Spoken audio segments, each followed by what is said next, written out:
Welcome back to History is a Story.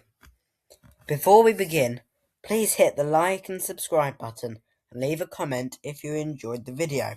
It helps more than you think. Now, let's get into the story.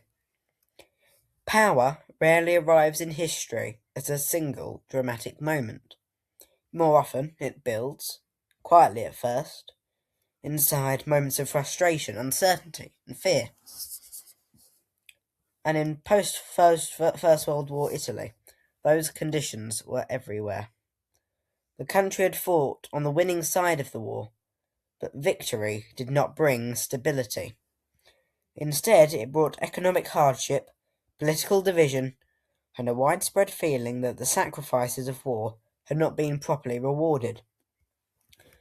Strikes spread through cities, governments collapsed in rapid succession, and confidence in traditional institutions began to erode. Into this environment steps a man who understands that instability is not just a problem, it is an opening. A man who is not only a politician, but a performer. This is where Benito Mussolini begins to matter in a way that goes beyond Italy itself. Mussolini had already learned something crucial before he ever came into power. Modern politics is not only about policy, it is about image, it is about rhythm, language, symbolism, and above all, certainty. He presents himself as the answer to disorder, not through complexity, but through clarity, not through debate, but through decisiveness. His political message is built on a simple contrast: chaos versus order, weakness versus strength, fragmentation versus unity. And that simplicity is part of its power. Because in moments of instability, complicated explanations struggle to compete with clear emotional narratives. But Mussolini's rise is not only ideological, it is also organisational. The movement that grows around him becomes increasingly disciplined and structured, presenting itself as the force capable of restoring national pride and authority. It draws support from those who fear revolution on one side and paralysis on the other, positioning itself as the alternative to both. And as support grows, so does visibility. Uniforms, marches, public displays of coordination and strength. Politics begins to take on the appearance of theatre, where presence and symbolism matter as much as legislation. But beneath that performance lies a more important shift: the normalisation of exceptional power. The idea that extraordinary circumstances justify extraordinary authority. That stability can require the suspension of normal political limits. This is where Mussolini's story begins to intersect with broader historical pattern, one that appears in many different forms across countries and eras. When institutions weaken, movements that promise certainty often gain ground. When trust erodes, simplicity becomes persuasive. When fear rises, control becomes attractive. And in that space, rhetoric can become reality very quickly. Because once a society begins to accept the idea that only one force can restore order, the definition of order itself begins to change. Not gradually, but fundamentally. So the question at the heart of this episode is not just how Mussolini rose to power, it's how a nation comes to believe that giving up complexity is the price of survival. And once that belief takes hold, what comes next is no longer just politics. It becomes a structure, it becomes a system, it becomes a new version of the state itself. Let's begin. Once Mussolini enters government, the shift is not immediate revolution in the dramatic sense. It is something more incremental, and therefore more dangerous. Because systems rarely collapse at once. They are adjusted step by step until the original structure is still recognisable, but no longer functional in the same way. In Italy, that process begins with authority being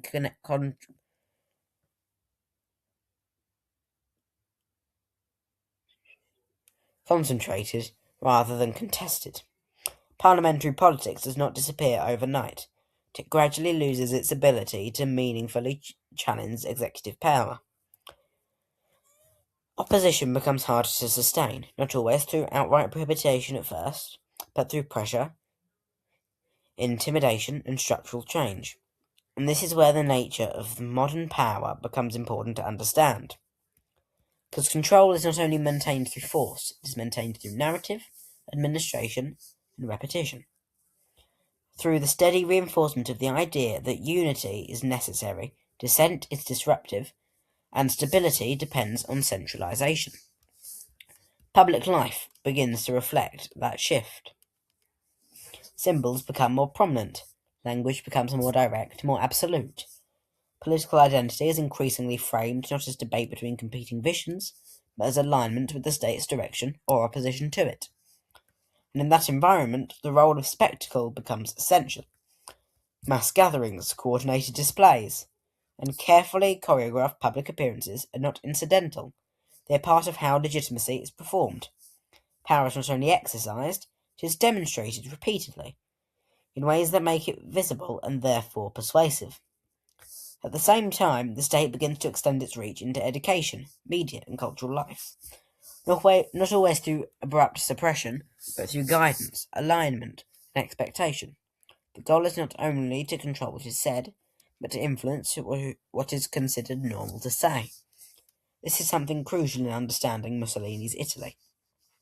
The transformation of governance into something that is also cultural. The boundary between politics and everyday life becomes less distinct, and once that boundary weakens, the state is no longer something outside society. It becomes something embedded within it. This is also where historical interpretation becomes important, because looking back, it is easy to focus only on outcomes, the fully formed system, the later consequences, the endpoint of consolidation. But at the time, many of these changes did not feel like abrupt breaks. They felt to some like responses to instability that were gradual, even necessary. That perception is why such systems can develop without immediate resistance on a scale that matches their eventual impact. And it raises a difficult question that runs through this entire period. At what point does society recognise that the measures taken to preserve stability have begun to redefine what stability actually means? Because once that definition changes, it's no longer just a political question, it becomes a structural one. And structures, once embedded, are far harder to reverse than they are to create. Once Mussolini's movement is firmly inside the structures of government, the focus shifts from gaining influence to consolidating it through law, administration, and control of institutions. One of the most significant early changes is the reshaping of Italy's electoral system through the Acerbo Law of 1923. This reform altered the way parliamentary seats were allocated, meaning that any party receiving large enough share of the vote would gain a disproportionate majority in government. In practice, it transformed elections from a competitive balancing system into one that heavily favoured the dominant political force. It is an example of how legal change can have profound political consequences without appearing, on the surface, to abolish democratic structures entirely. The framework remains, but its outcomes shift. Following this, the nature of political opposition begins to change more sharply. After 1925 to 26, a series of laws and decrees effectively dismantle organised opposition parties. Political rivals are removed from public office, and independent political activity becomes increasingly difficult to sustain. The press is brought under tighter control, with newspapers either aligned, restricted, or suppressed. What emerges is not just reduced competition, but a narrowing of public political space itself. At the same time, the state becomes more direct mechanisms of enforcement. The secret police force, known as the OVRA, become a key instrument in monitoring dissent and maintaining political order. Its role is less visible than public institutions, but it's centering to assure compliance within the system. Together, these changes show a pattern. not one single moment of transformation, but a series of structural adjustments that steadily concentrate authority. Economically, the regime also begins to move towards what is often described as corporatism. Rather than allowing fully independent trade unions and employer organizations, the state attempts to organize economic life into managed sectors, each operating under state supervision. The intention is to reduce open conflict between labour and capital by placing both within a controlled framework. In practice, this means economic negotiation is no longer purely between private groups, it becomes mediated by the state itself. As these systems develop, the role of ideology becomes increasingly embedded in everyday governance. Political messaging is not separate from administration, it is part of it. Education, public information, and civic life are gradually aligned with the state's broader objectives, reinforcing the idea that unity and stability are the highest political values. What is so important to recognise here is not just the presence of these policies individually, but how they interact. Legal reform, institutional control, economic restructuring, and information management all reinforce one another. Each element strengthens the others, creating a system that becomes increasingly self-supporting over time. Once a system reaches that point, change becomes significantly more difficult, because each component is no longer isolated, it is connected. This is the core mechanism of consolidation. No sudden transformation, but interlocking structure. And it is through that structure that Mussolini's Italy moves from political movement to fully formed state system, one in which authority is not simply held, but embedded across multiple layers of society. Which brings us back to the broader question this episode has been circling from the beginning. How do political systems evolve from responding to instability to systems that define stability itself? And once a system begins to define stability in its own terms, something subtle but crucial happens. The definition stops being debated. At that point, disagreement is no longer just political, it becomes conceptual. Because if the state defines what stability is, then questioning it can be framed as not an offering of alternative, but undermining the very thing society is supposed to preserve. This is where the earlier structure changes begin to reveal their long-term effect. The legal reforms, the institutional consolidation, the control over political space. These are not separate actions. Together they gradually reduce the number of arenas in which opposition can exist meaningfully, not necessarily through a single act of suppression, but through a steady narrowing of what is possible. And as that narrowing continues, public life begins to adapt around it. People adjust their language, institutions adjust their behaviour, media adjust its framing. Over time, the boundaries of what is normal shift without needing constant enforcement, because the system itself sets the expectations. This is one of the most important dynamics in understanding Benito Mussolini's Italy, the relationship between formal power and social adaptation. Once authority is consistently present across legal, political, and cultural structures, it does not need to be reasserted in the same way every day. It becomes the background condition in which everything else operates. That does not mean dissent disappears entirely, but it becomes harder to organise, harder to express, and easier to isolate. And isolation is often more effective than confrontation, because it prevents opposition from forming a shared public presence. Meanwhile, institutions that once acted independently of government begin to function with a unified framework. Education, public messaging, and civic organisation increasingly reflect the same underlying assumptions about order, hierarchy, and national purpose. The effect is cumulative. Each layer reinforces the others, creating a coherent system of expectations about how society should behave. At this stage, the state is no longer simply reacting to political life. It is actively shaping the conditions in which political life can exist. And this is where the historical significance of this period extends beyond Italy, because what develops here becomes a case study in how modern states can integrate authority into everyday structures without relying solely on visible force. It demonstrates how power can be maintained, not just through enforcement, but through coordination of institutions and control over narrative environments.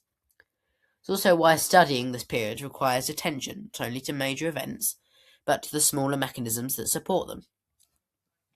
Laws, administrative changes, and institutional reforms, each one may seem technical on its own, but together they form the architecture of the system. Once that architecture is in place, it becomes the framework through which all political activity is interpreted, which leads to the final stage of this episode's focus. Not how the system was built, but what it means when a system becomes strong enough that it begins to feel like the only version of order available. Because at that point, the question is no longer simply about Mussolini as a leader, it becomes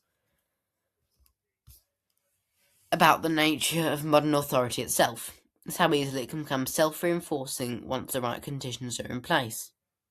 Because once you understand how authority becomes self-reinforcing in Mussolini's system, you start to recognise the pattern in other places too. Not as identical copy, but as a recurring structure. Crisis, consolidation, control of narrative, and the gradual narrowing of political space.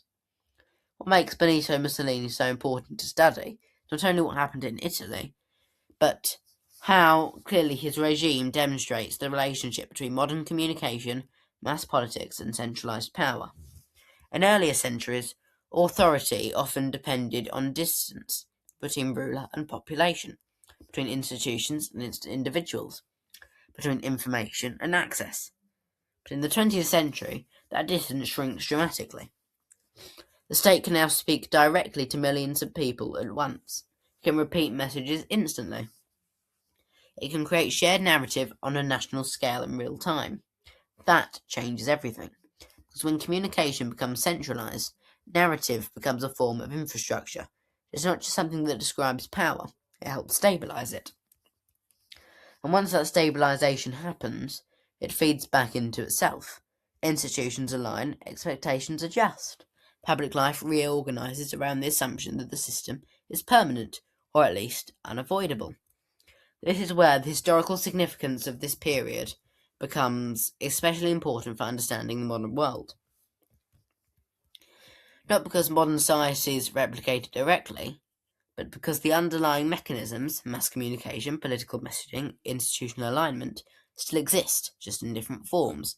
The scale has changed, the speed has changed, but the structural logic remains recognisable. That's why historians don't study this era as an isolated case. They study it as a warning about how quickly systems can move from being responsive to becoming self-defining.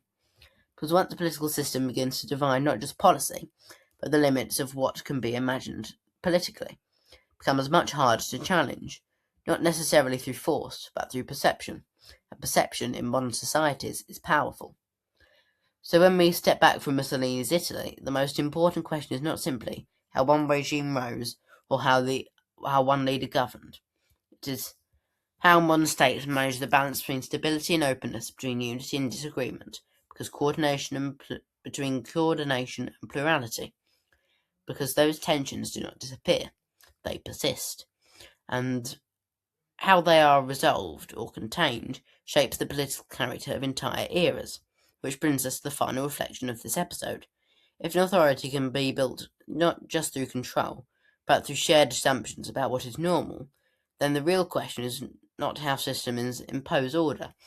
By the 1930s, the system built under Benito Mussolini has already transformed Italy's internal political structure. But the next stage would be defined not by domestic consolidation, but by foreign ambition.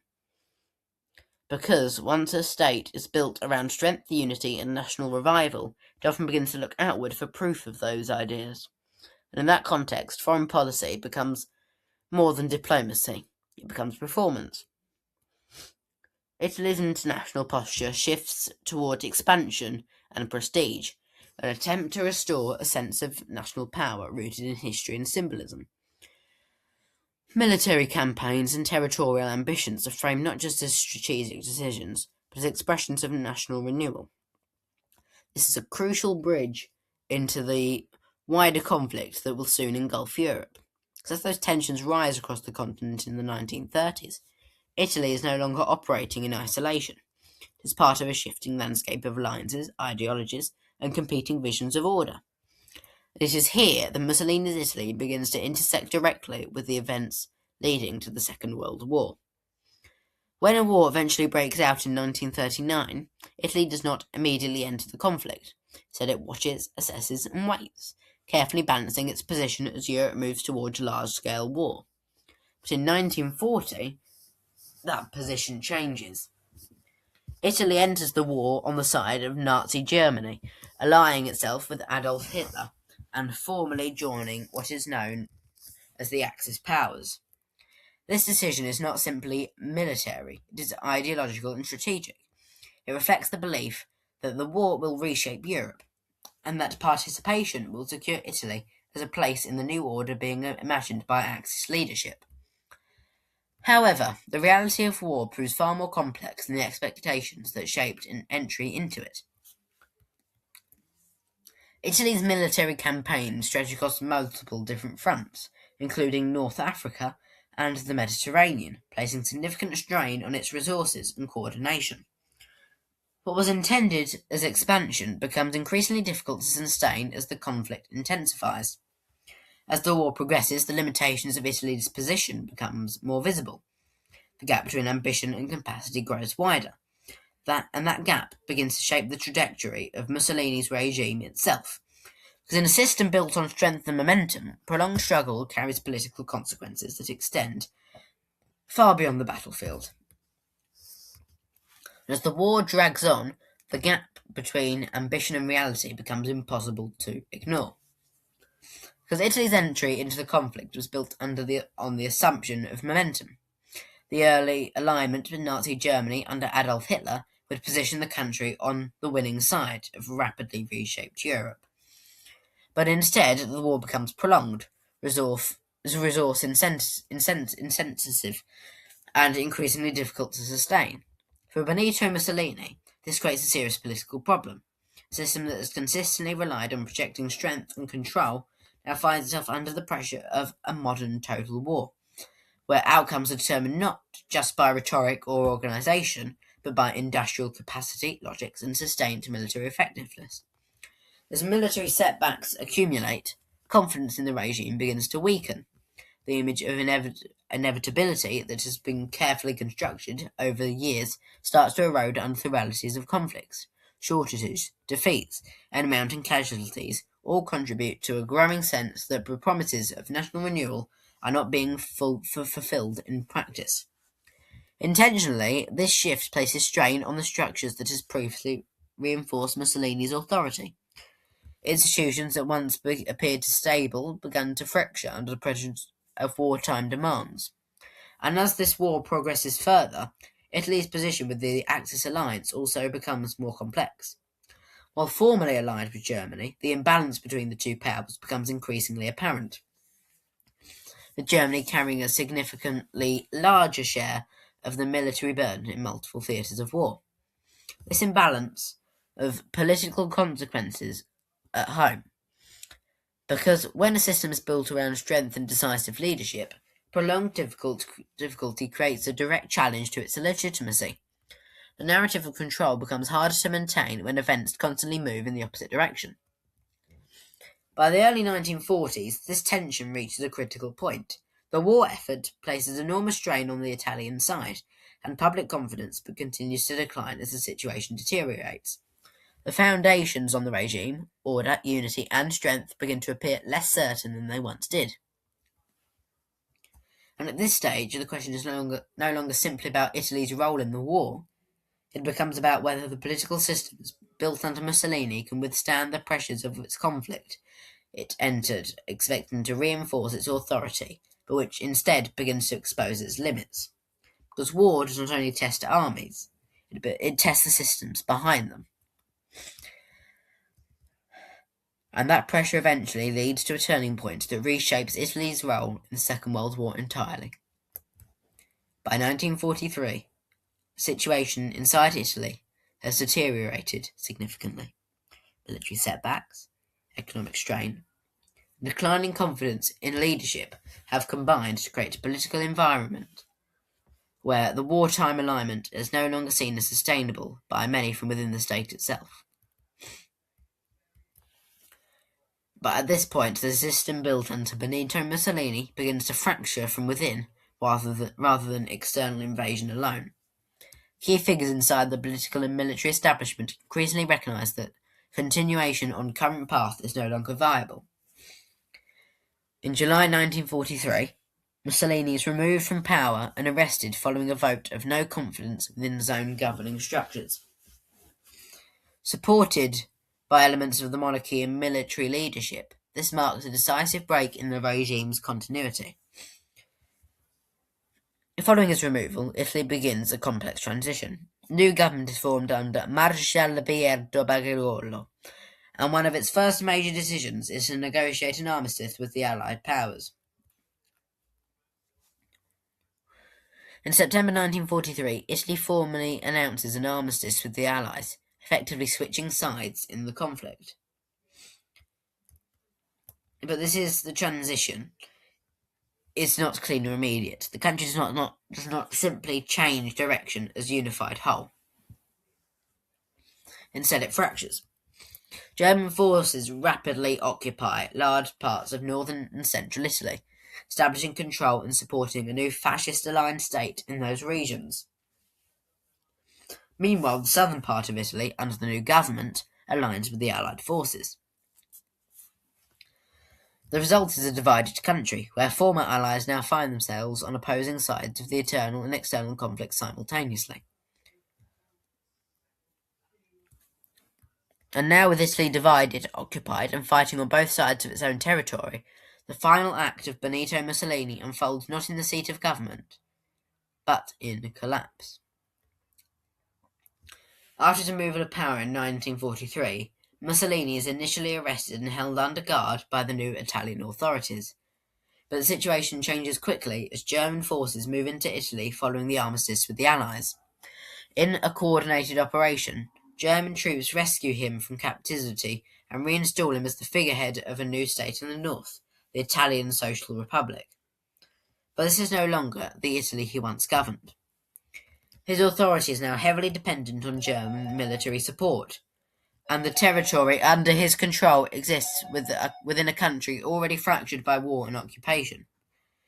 The system that once projected unity and strength is reduced to a constrained and increasingly unstable remnant of its former structure. As the wider war